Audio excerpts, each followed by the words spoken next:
Looking to sound like you know what's going on in the world? Pop culture, social strategy, comedy, and other funny stuff? Well, join the club and settle in for the Jeff Dwoskin Show. It's not the podcast we deserve, but the podcast we all need, with your host, Jeff Dwoskin. All right, Max. Thank you so much for that amazing introduction. You get the show going each and every week, and this week was no exception. And welcome to all of you to episode 63 of Live from Detroit, the Jeff Dwoskin Show. As always, I am your host, Jeff Dwoskin. Great to have you back for another amazing week. And we do have an amazing interview for you today. Actor Michael Campion is in the house, or should I say Fuller House. That's right, Michael Campion. You loved him as Jackson Fuller on Fuller House. And he's here to talk all about his amazing career. We're going to go deep into his movies and TV shows, Red Ruby, Christmas Trade, Robo-dog, and of course, Fuller House. So you guessed it, this episode is chock full of great stuff. So hang on to your seats, because that interview is coming up in just a few minutes. But if you're like, Jeff, I need more Fuller House in my life, I can't get enough Fuller House, then you need to check out episode 45 of Live from Detroit, the Jeff Dwoskin Show, where I talk to Brian Behar, the executive producer of, you guessed it, Fuller House. We talk about Fuller House a bunch in that episode, so definitely check that one out. Hopefully everyone caught last week's episode 62 with Catherine Mary Stewart, star of The Last Starfighter, Weekend at Bernie's, and Night of the Comet. It's a great interview. If you need to catch up, go ahead and do that after. I promise you won't regret it. You'll love it. But do you want to take a minute to thank all my fans in India? We're shooting up the Apple Podcast charts in India. So shout out to everyone listening there. And all the rest of the country, step it up, people. Come on. Where my France at? Where my Australia at? Where my America at? Where my Canada at? Come on. All right. Well, thank you, India. Much appreciated. So I get letters and emails and texts and skywritings almost daily saying, Jeff, where can we hear you other than your podcast? And it's a fair question, because why wouldn't I be a million other places as well, right? I know, I hear you. And so here I am to let you know that I was just on the Jimmy Star Show with Ron Russell. That's right. I was just on Funny Science Fiction Live. I know. I was also just on the Bacast. Crazy, right? I'm everywhere. And here with you, our special place. So check those out. Those are all on my YouTube channel. So go to YouTube, search The Jeff Dwoskin Show, subscribe to my YouTube channel. I also do a live show every Wednesday on YouTube called Crossing the Streams with a bunch of friends. Wednesdays, 9:30 p.m. Eastern Time. We talk about shows and movies that you should be streaming on all the various streaming platforms. So check that out. You'll love it. There's 32 hours of amazing streaming suggestions awaiting you. I also want to thank everyone who follows, likes, subscribes to my podcast on their favorite podcast app. If you're like, Jeff, I haven't landed on my favorite podcast app yet. Well, there's so many to choose from. Good Pods, CastBox, Podchaser, so many. Go to jeffisfunny.com. There's a link that says follow the Jeff Dwoskin Show. If you click on it, they're all listed there. The ones I mentioned in Apple, Google, iHeart, Spotify. Pick the one that you love the most and just follow the show. And you'll get alerted every time a new episode comes out. It's as easy as that. I know, they make it so easy for you these days. Technology, am I right? While you're at my website, also sign up for my mailing list. I send out an email every week just to remind you all the goodness going on. So do that. You can also buy me a coffee. There's so much you can do. jeffisfunny.com for all your podcasting needs, as long as those needs are only live from Detroit. The Jeff Dwoskin Show. And now it's time for the social media tip. All right, this is the part of the episode. Some say the most exciting part. I don't know. People are saying. Regardless, this is the part of the show where I bestow upon you some of the social media knowledge that I have gathered through my years so that we can all be social media mavens. A couple things today. One, fleets on Twitter. RIP. They're going away. Just as we started to love you, they take you from us. Twitter is great at introducing new features, not knowing what to do with them, and then removing them instead of figuring out how they might be useful. So fleets, which is the same as stories on Facebook and Snapchat and Instagram, they couldn't figure out how to make work, so it's going away. So say goodbye to your fleets. But shifting focus for a second to Instagram, I do want to share one quick thing on Instagram that I actually learned recently. I wasn't even aware. Maybe I'm the last one to know, but I'm going to share it with you in case you're the second to last person not to know. On Instagram, when you get comments on your posts, you can pin your favorite comments, up to 3 of your favorite comments, to the top of the comments of that post. And this is a way so when people come to your post, they see the best comments right up front, and hopefully that encourages them to also dig deep into their souls and leave you a comment as well of the same quality. And that's the social media tip. I do want to take a quick second to thank all my fans and listeners who support the sponsors week after week. I can't thank you enough. When you support the sponsor, you're supporting live from Detroit, the Jeff Dwoskin Show, and that's how we keep the lights on. This week's sponsor, Epic Industries. That was unexpected. Epic Industries. What? Who keeps doing that? Epic. Our sponsor has brought you such amazing things as the solar power scissors, self-flipping spatula, dehydrated water, the you won't believe it's not a toupee, the sock cloner, the goldfish resuscitation kit. That's right. Epic Industries. Our sponsor is reinventing the future today. Grab an amazing product from Epic Industries. Grab an amazing product from our sponsor. You won't regret it. It'll change your life. All right. Those products all sound amazing. I'm going to have to figure out where that weird echo was coming from. But I do think that's a perfect segue to my interview with Michael Campion. We had an amazing conversation, and I'm excited to share it with you right now. All right, ladies and gentlemen, I'm excited to introduce you to my next guest. You'll love him as Jackson Fuller on Fuller House. Actor Michael Campion is here. Welcome to the show. Hello, hello. Yeah, thank you for having me. Yeah, it's good to have you here. So you are fresh off Fuller House. For such a burgeoning career, you've had a lot of cool stuff. Do you feel kind of blessed in that way? Yeah, 100%. The fact that I've gotten to do even half of what I've done is so crazy. Like, I feel like legitimately pinching myself all the time, just knowing that I'm living the life that I'm living right now. And, the fact that I got to do Fuller House and I had all those projects before Fuller House got me to where I was as an actor at that point. It's such a blessing. I mean, I've been doing this since I was 5, pretty much. So you've been doing this since you were 5. What kind of sparked the interest? Were you watching something on TV and you're like, I can do that? Bit of a weird story, but my mom was taking Christmas card pictures with me and my sister with one of her good friends who's a photographer. And she was like,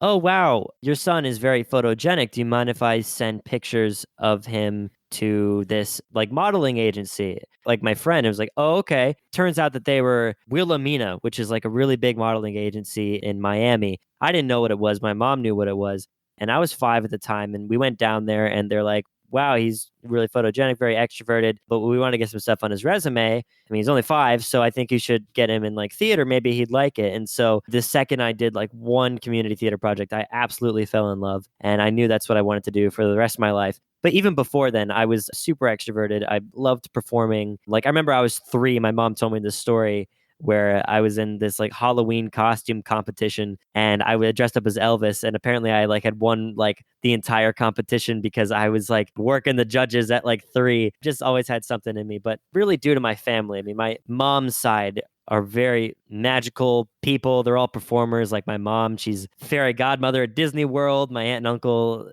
they're Santa and Mrs. Claus at Disney World. They used to be clowns before then. I just got a very magical family on that side. All right, wait, let's back up for a second. So fairy godmother. It's a lot to unpack right there. So all right, so your mom is fairy godmother. Yes. In full disclosure, so we can talk about, you're from Florida, right? In Yeah, the Orlando area. So I'm obsessed with Disney World. Like, that's my favorite place in the world. So we could talk about that the whole time if you want. My family jokes with me. If I'm driving around, I'm in Michigan. If I'm driving around, they're like, "Oh, let's go home." I'm like, and they're like, "Jeff, turn here." They always say the only place I know how to get around is in Disney World. Like, I could be anywhere and someone goes, "Let's go to the Haunted Mansion." And I'd be like, oh, follow me.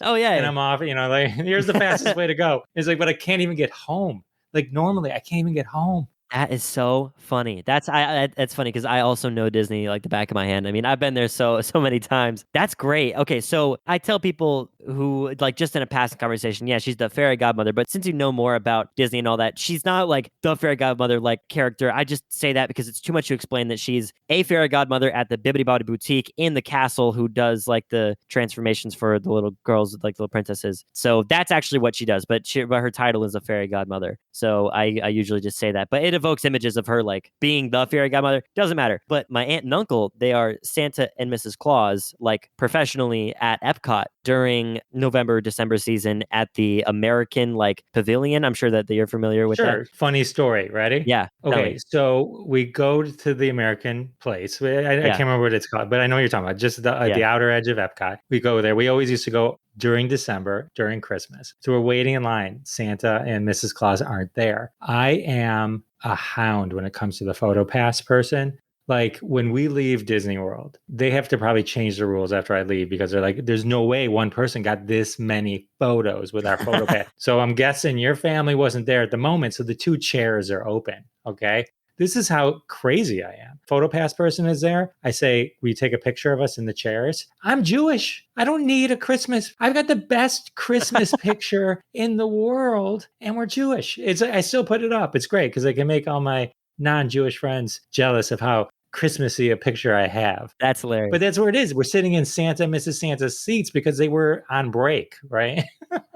Wow, that's so funny. I'm sure. Wait, so was this like in the past couple of years or like a long time ago? It could have been 10 years ago, but I'm bad with time frames. It could have been yesterday.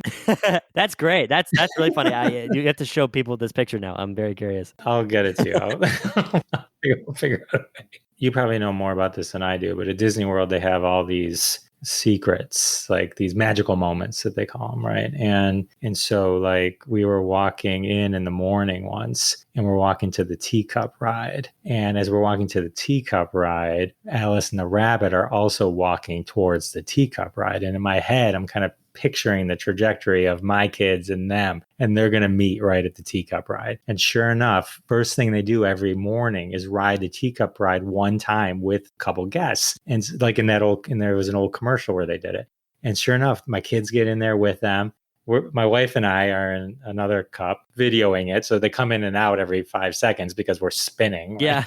I love Disney. That's great. Okay. Yeah, no, very, very, very magical. They just got lots of stuff, even more so now. I mean, they've really jacked up the production value for all like the street performers. So, what's your favorite thing to do at Disney World? My favorite thing to do at Disney World? That's a great question. There's so much stuff. I have 2 main things that we do traditionally. Go to the Disney campgrounds. We have like an RV that we'll pull up there. That's really fun. Bring my friends sometimes. We'll bike around the place. And then like when I'm actually at Disney, I love more than anything, gosh, I used to love the old Hollywood studios where they had like the stunt show and where it felt more like Hollywood. That's always been my scene. I love like sets and shows. That's by far like same thing with Universal too. Like they used to have like the disaster ride and like all these studio tour type deals. Always in that direction. I don't really care for the rides, but I love like the production value of all the stuff and the performances. That's my favorite. Okay, yes or no, Hall of Presidents? I haven't been on there in like so long.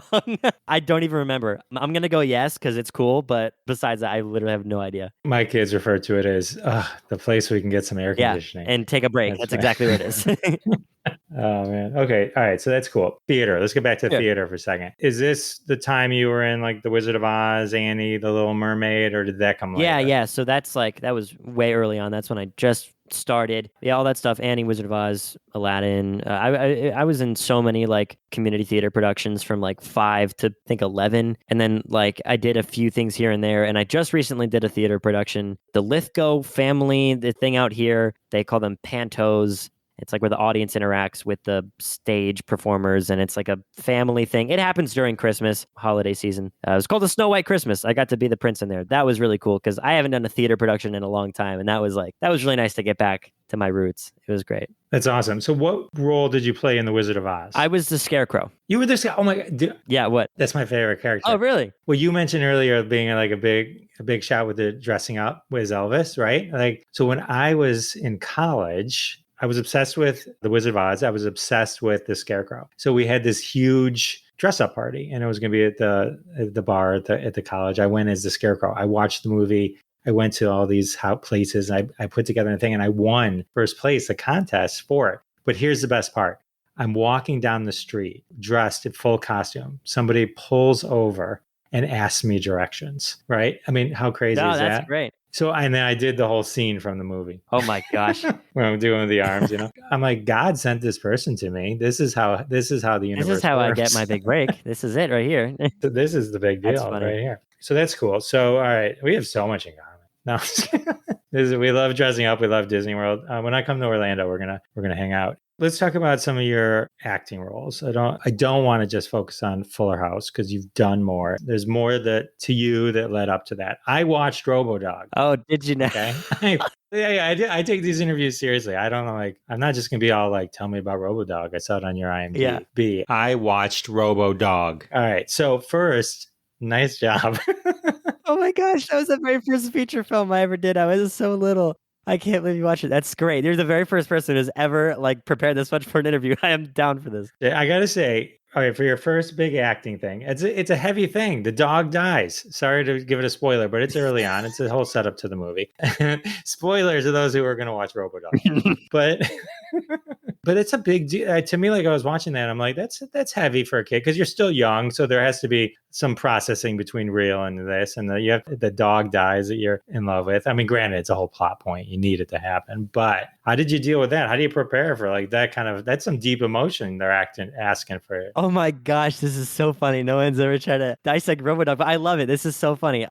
So Robo-dog, which is let me preface this a little bit. For my very first feature film, really great. But at the time, I didn't really know anything about acting, truthfully or whatnot. I remember I was remember that specific day that I had to cry and be all sad for that scene. I was watching all these videos of the ads for the dogs in the pound and in the kennel, and I was getting all sad, and I was thinking of my own dogs, and we did a few takes that worked, and I was very proud of myself. I didn't have any formal, acting training. I didn't have a method to do stuff or really prepare. I mean, that was the first time I was learning so much about set and how it operated and how to do my lines and things that was probably one of the bigger learning curves. It was really good though. It was a really great experience. And honestly, as much as my friends will make fun of me for it because this is a thing that you did when you were little, which is hilarious because they also have never done a feature film, so they haven't can't say anything. It was great, and it was just a stepping stone for me to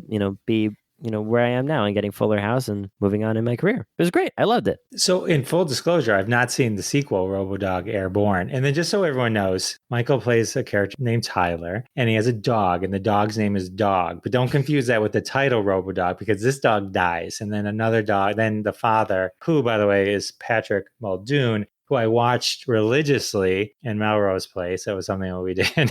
Wow. But I tell you, I am jealous. You got to work with Wallace Shawn. Oh, that was super cool. I love that guy. Yeah, he's great. Have you seen The Princess Bride? Yes, I love The Princess Bride. I mean, to be able to work with that guy from The Princess Bride, inconceivable. I mean, it's it's the greatest. Pretty legendary. He's legendary. He's legendary. Now, they did make a sequel to this, and I didn't watch the sequel, but I did watch the preview to the sequel.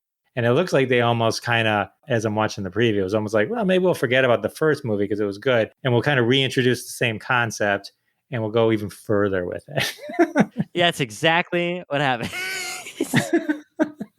So it's we got a good idea, but now we have a chance to actually do it even better. So that's cool. So it's fun. It was always funny to me. His father is draying over this battery, and then he makes the dog for you. And then suddenly it's he goes from worrying about a battery to creating a fully functional dog. There's basically a supercomputer, super android. It was quite a jump. But I mean, I suspended my disbelief because I'm I'm hanging with Michael Campion. I got to suspend my disbelief for Robo-dog and get through it. So I'm going to do that. Yeah, it was a discount arc reactor, and the whole movie was just, I mean, it's something that you'd see on Hallmark, but I'm proud of it for what it was worth. It was fun. No, I enjoyed it. It was, it was fun. It was fun. It's always fun to watch the person you're going to be talking to in something they're in. It's a whole different kind of perspective when you're watching it for that reason. Right. And so for that, I thoroughly enjoyed it. For your first big motion picture, it was good. And it must have,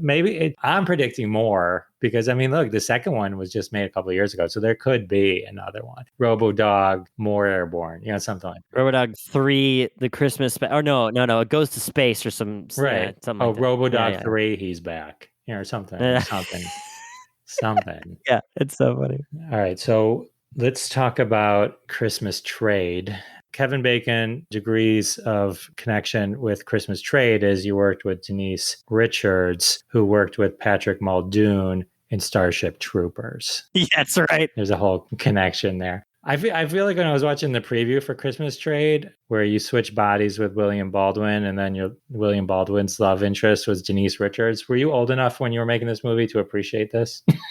I was not, and it was a problem. I really wish I was old enough because that would have been super cool. But looking back on it now, I'm like, whoa! Now I have like this deep appreciation for actually working with them. But yeah, at the moment, no, I was totally ignorant. All right, very cool. You did a series on Brat called Red Ruby. I watched a couple episodes of that. Your classic kids disappear and come back as vampire tale. That was only one season, though, right? Yeah, yeah, yep. It was one season, but it was fun. Tell me about making that. Kids go missing from a cave, vampires. And this is a whole new genre for you. Right. Okay, so zero bad mouthing here. Let me just give you like my honest, this is the hottest take. It's really not a hot take, but it's just my experience. So Brat, like the network itself, never really had like actors on their shows. They were trying to like create like influencer shows, so kids would watch their favorite influencers do shows, which is like, okay. I was like the first like actor they had really gotten on there. I was working with a lot of non-actors, and also the show itself was written very fast, and they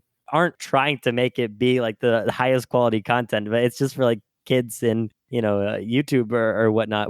And also this was like in between seasons of Fuller House, and man, first of all, it was really fun just to shoot, just to be on location and to just do some wacky stuff because it's a pretty like wacky storyline. I mean, you got the kids missing, they come back. I gotta take care of this like vampire girl, Ruby. Yes, exactly, Ruby, Red Ruby, and yeah, it went for one season. I really thought that they were gonna do a second one. It turns out that they didn't, but it was fun doing it. Certainly not like challenging for me as an actor or growing as an actor at all, but it's always a fun experience to be on set and all that, and to make work that's super different than Fuller House. But next time I get another show or a movie or something, I really want like a real dramatic role. I want to be able to show my range. That's what I want next, because a lot of people see me on Fuller House. Next time, something like Red Ruby. What type of role would you want to do to really kind of show off your acting chops? Well, I've always had this one role in mind. I have two versions of it. There's like the hyper-specific one, and then there's a more generalized one. The more generalized one is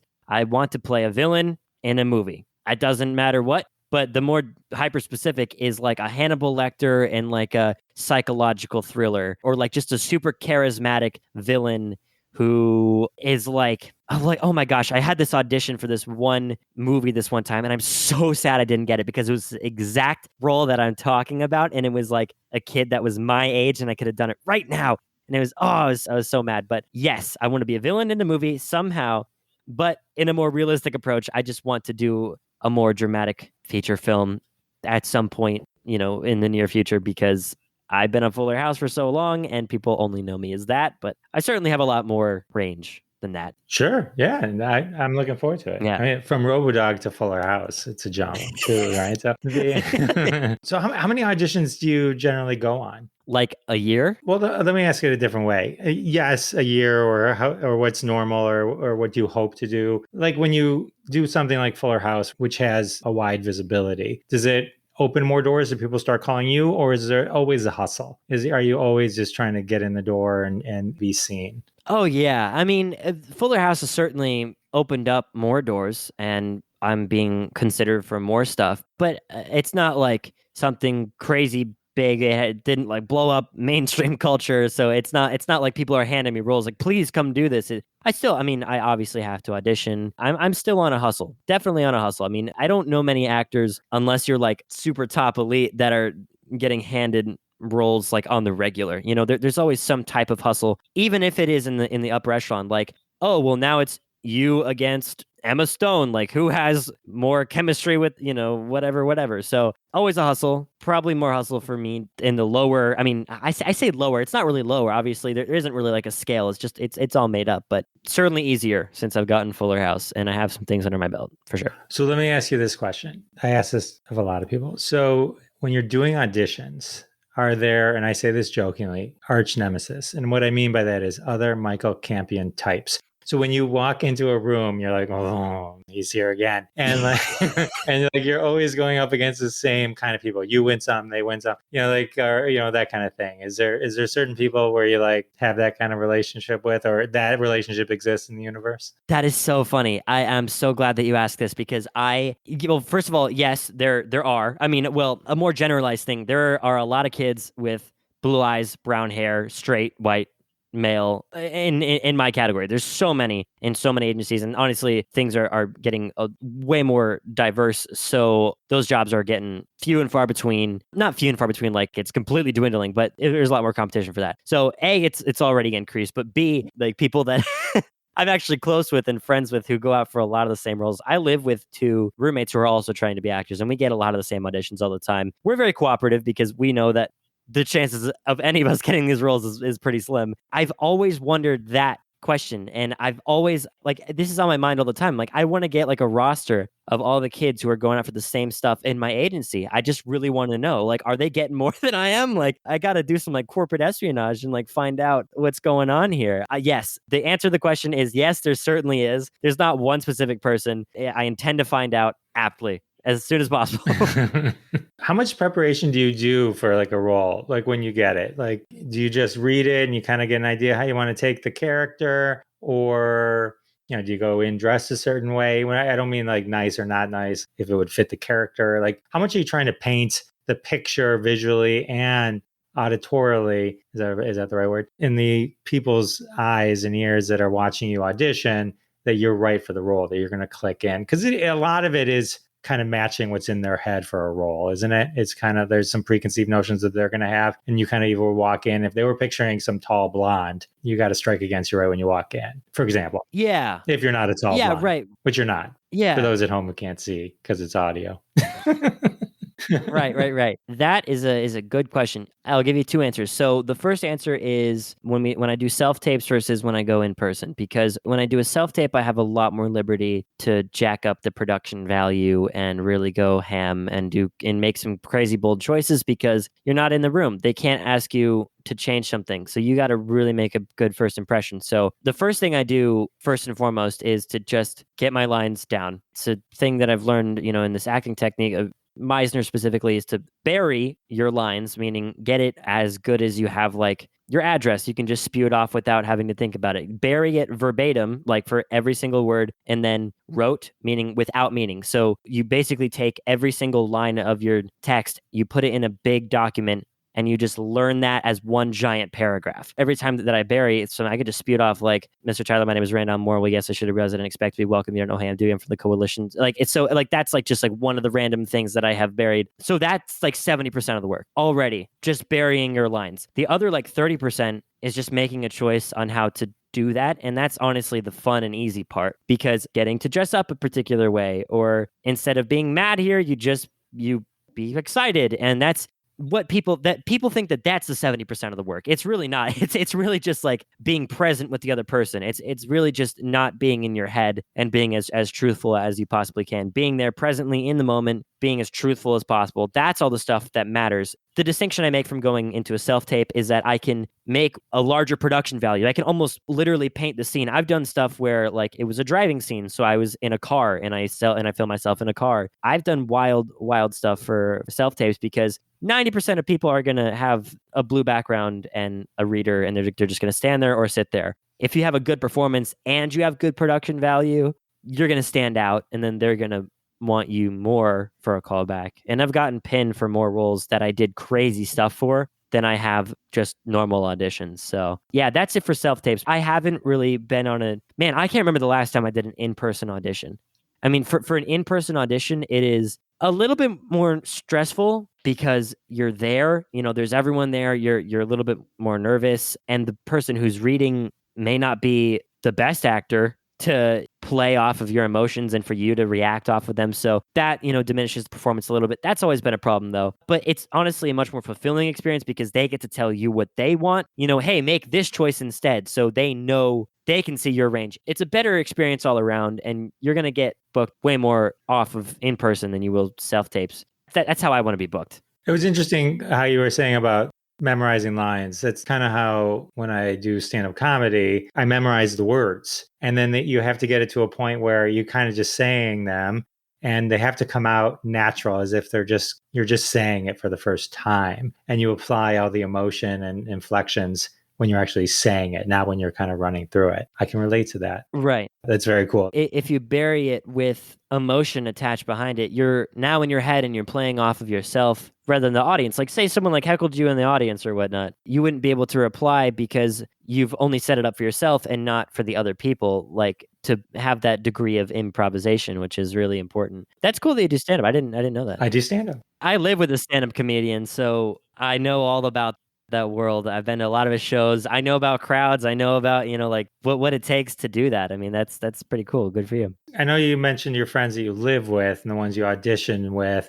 How did your friends that you grew up with, that you maybe were in theater with, you went to school with, non-acting friends, how did they react to your fame? Well, I should say, how did they react to your fame to your face, and how did they react to it behind your back? No, I'm just kidding. I don't know the answer to the second question because behind my back. But okay, so it's interesting because people have asked me this before, and I have non-acting friends, but they've always been supportive throughout my whole life. And anyone else who's ever had like an adverse reaction or was like jealous in any way, they have always been acquaintances and below, like barely knew them. But like my core group of friends have been comprised of actors mostly, and the ones that aren't have been around me so often that they just know that's what I do. But when I got Fuller House, they were very supportive of it. They were so ingrained within my life that they were out here, and Fuller House went for 5 years, so they got to experience, what it was like on set for me and what it was like to live that life. And sometimes like when you strike it lucky, which I've considered myself very lucky, to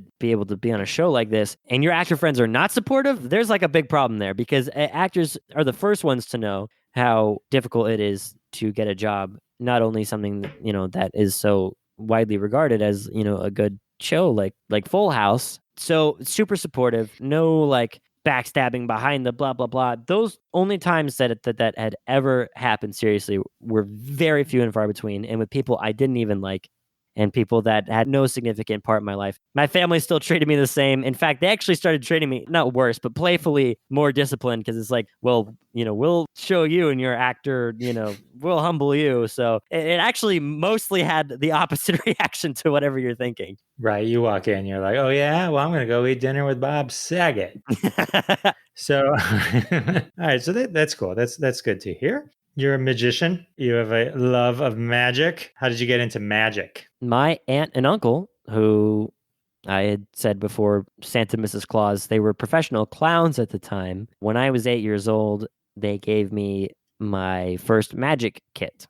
And from there, I was just hooked. Like forever. That it was another outlet for me to perform, another outlet for me to fool people. And like, it's such as like this like powerful tool that I could use in social situations, which I learned later. That when I was like 8, I wasn't really doing it for those reasons, but fell in love with magic from 8. And then like around 11, it tapered off, but then I got right back into it in like the middle of Fuller House. I was back home in Florida during the off season, and I went back to the magic shop that was close to me where I had started. And I was like, why haven't I been doing this? Like, what is going on? So I started doing it again, just literally out of nowhere. And then I came back to California and I went to a magic shop close to here. And there were these 2 kids in the magic shop that had like these suits on. And I was like, where did you guys come from? And like, oh, we're junior members of the Magic Castle. I had heard about the Magic Castle, and I had been there one other time before. Do you know what the Magic Castle is, by the way, in California? Does that ring a bell at all? No, tell me. I don't know. So the Magic Castle is this world-renowned magic club. This is like where every magician you've ever heard of goes. Like, this is Magic Hub Central, and it's this place in Los Angeles. You could think of it a little bit like a stand-up venue where they have like multiple rooms, but it's like this Victorian mansion in Hollywood. And there are different performers in each room. And if you're a junior member, you're one of the people who are under 21 and can perform on the weekends. If you're over 21, you can book any night at the Magic Castle. But there's like a very specific dress attire you have to wear. It's like suits and ties and dresses. And there's like fancy dinners and brunches. You can look it up later. It's very cool. But I was like, oh my gosh, I didn't know that they had a junior program. I'm getting into this right now. That's when my magic really started to take on a serious hobby level, where I got into the Magic Castle. I auditioned, and their acceptance rate is very low. Like 24 people auditioned. I think 3 got in that year. I was one of the 3, which was really crazy. And then I started performing weekends ever since. And I pretty much lost a whole year of magic. 2020 was just completely gone, but it just opened back up pretty much every other weekend. I have a show that I do, and I'll just say, hey, I want to perform this weekend, and then they'll let me do it. So it's really cool. How long of a show can you do? Okay, so there's 5 rooms, I'm pretty sure. There's like the stage shows, and then there's various sizes of close-up rooms where they do close-up magic. I currently only have a close-up show, which is 20 minutes, and that's like the average. And I do about 5 or 6 shows within a brunch period. But I'm working on a stage show right now, so that would probably be a little longer. I'm not sure how long. It's really cool. Yeah. But we get our own individual rooms, so it's not like we're switching out or there's like people before me. They can hop from room to room and get in line and then, see the show. It's really great. That is awesome. All right, let's talk about Fuller House. You mentioned it a few times. So how did you land the role of Jackson Fuller? The process was very interesting. This is a pretty crazy story, but I'll give you the Reader's Digest. So I was 12 when I got an audition. I mean, it was just a normal audition from my agency. I got the breakdown and said like Untitled Sitcom 4. I don't know. I went to my self-tape place in Orlando, which had my acting coaches there. I've been going there for years, and I did it. And I was like, okay, cool. Didn't think another thing of it. Then I get a callback, and still Untitled Sitcom. I was like, oh, okay, and anytime you get a callback, it's cool. So I did it again. Then by the 3rd time they asked me back, I was like, okay, this is getting pretty serious. And then they revealed that it was Fuller House, like the sequel to Full House. And I was like, I loved Full House. I mean, I watched it on Nick at Night and all that. So I was really excited. And they asked me to like dress up a particular way and do my hair a particular way. And I was like, okay, they really like it. And then I think I did one more audition, but out of some like weird translation error or some weird thing between like my agent, manager, and like people out there, they wanted me to go out and do my final audition to LA, but I didn't for some reason. I don't know. I really am unclear about what happened there. Point is, they actually gave it to another kid. I lost the role. What? Because of that. Like, yes, there was another guy who was Jackson, and they cast him. They did 2 days of rehearsal, and I went, oh, okay. I mean, whatever. And then I go back to do a completely separate self-tape, and my mom is sitting in the lobby, and she gets his email, and she goes, they didn't like the kid. Like, there's something off with the chemistry. They want you to go on tape right now. And I went, oh my God. So I went to Walmart. I changed my clothes. I go over, I completely forfeit the other audition. I do this one. I send it in an hour later. They're like, okay, we want you in California right now to do Los Angeles to do your final audition. Come literally right now. And I went, oh my God. Okay. So that morning, my mom and I got up like at 4 a.m., 5-hour flight to LA. This was like the 3rd time I'd been out to LA, like in my entire life. We get picked up by a limo. We get dropped off at Warner Brothers casting office, and it's me and my mom. The security guard lets us into the employee break room because we still had our bags with us, so I could like get ready and like do stuff. But we were sitting there for several hours before one of the agents came up and said, hey, come to the back. And so it takes us to the back. It was me and one other kid. One kid goes down, he does his thing, I go down, and this was like a very scary looking room because there was like the stage, and then there was a lecture hall style like college room where there were these rows of people. It was much smaller than like an auditorium. It was like literally like 1/16 the size, barely, but there was like at least 30 people in this room, all like casting directors and producers and writers. This was like the last thing, and I couldn't see their faces because I had like this blinding light in my eyes. But anyways, I go in very nervous, do my thing, go out. Then they tell the other kid, hey, you can go, but Michael, we need to tell you your hotel information. And I went, okay.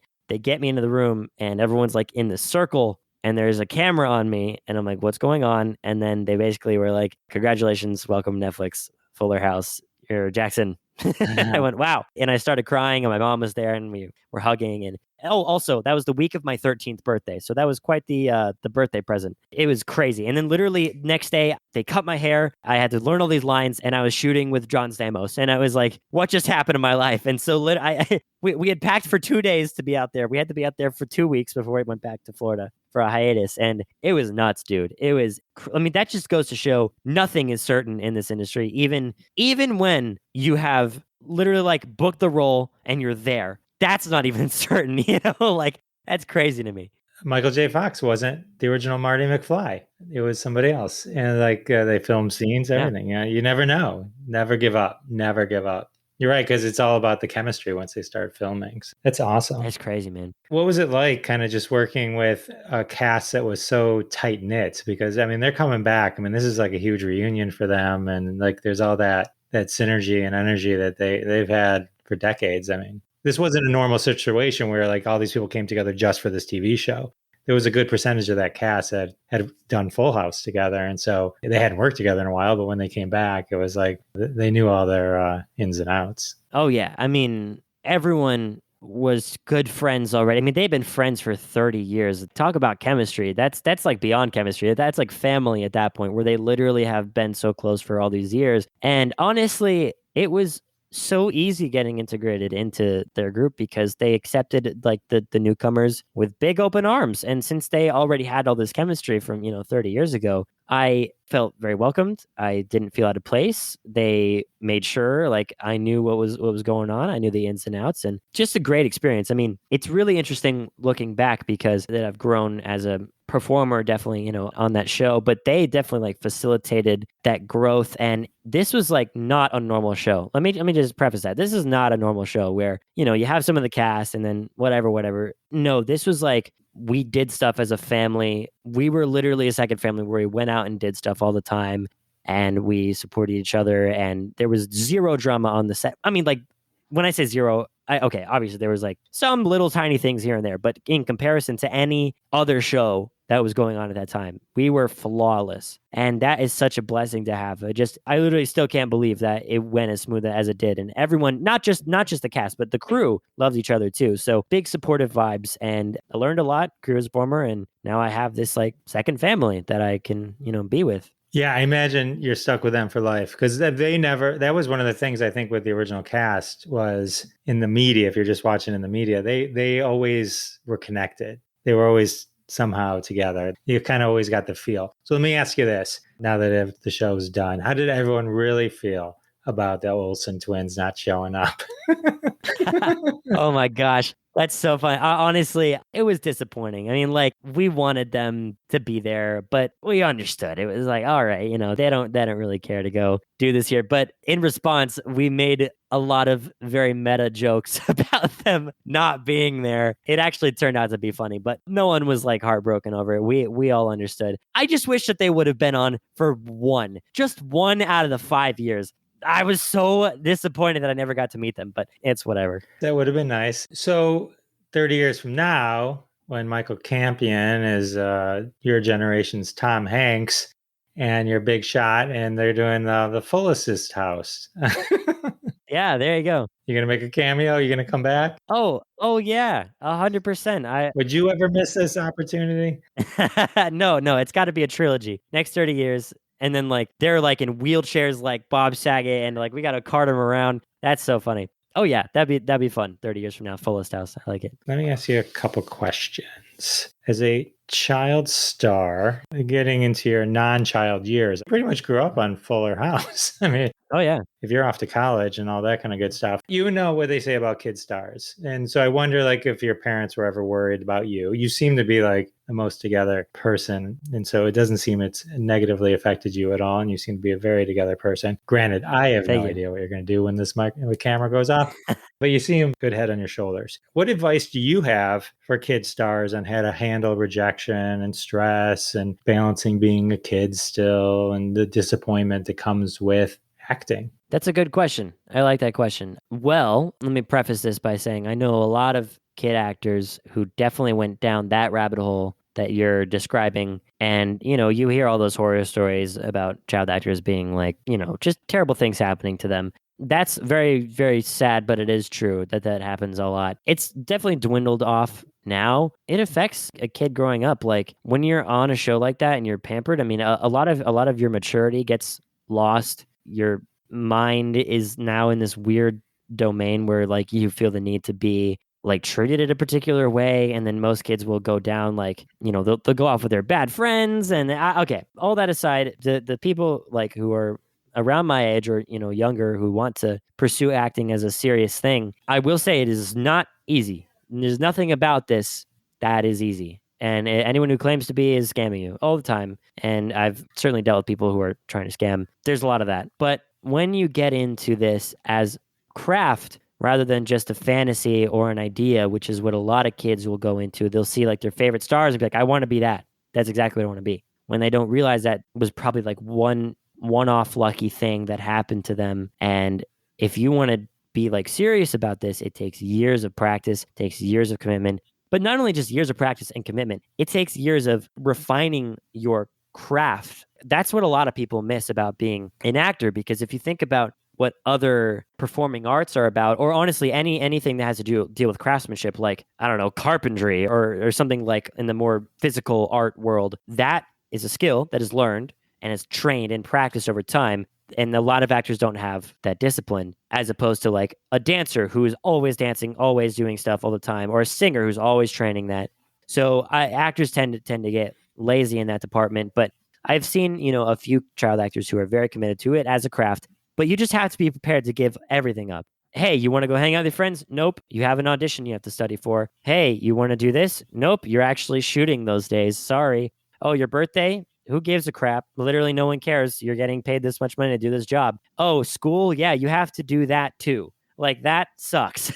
And honestly, that, I think, out of everything, if you're on a job, because for me, that was one of the most challenging things I've ever had to do, is balancing school with work. That was awful, because I basically had 2 full-time jobs, and I was so lucky to have an on-set tutor who helped me and the other kids on the show with the work and get it in on time and whatever. But I had a homeschooling program that was basically built for child actors around their schedules and stuff, which we all went to. It's not easy, but I got out of there as fast as I could. I graduated. I mean, I got all my work done. It teaches you this great deal of discipline that you and this great deal of maturity that you would have never learned otherwise if you treat it as a craft and such. Because like, I'm looking at it 2 ways. Either one, you can treat it as a fantasy and like the get rich quick influencer type deal that a lot of kids are going down these days, or you can treat it as a craft and you're a storyteller and a person who has to put your emotions on the line and be blatantly honest with yourself and train for years and know that it's hard work, but super satisfying and super fulfilling at the end of the day. That's the path that I'm choosing, that I just see so many not as committed. And if you're not that level, it's too competitive a market for you to be in it, really, if you're not always on your game all the time. But that's like the harsh reality that no one really wants to hear. That's what we're here to do. Live from Detroit, the Jeff Dwoskin Show. Deliver the harsh reality. Thank you. No, Michael, that was amazing. Thank you. Those were great words. Someone will hear them and it'll make a difference in someone's lives. That's pretty cool. I can't thank you enough for hanging out with me. This was really great. Everyone listening, go tweet #Robo-dog3. We're going to make this happen. We're going to make it happen. It's got to be a trilogy. It deserves it. It deserves it.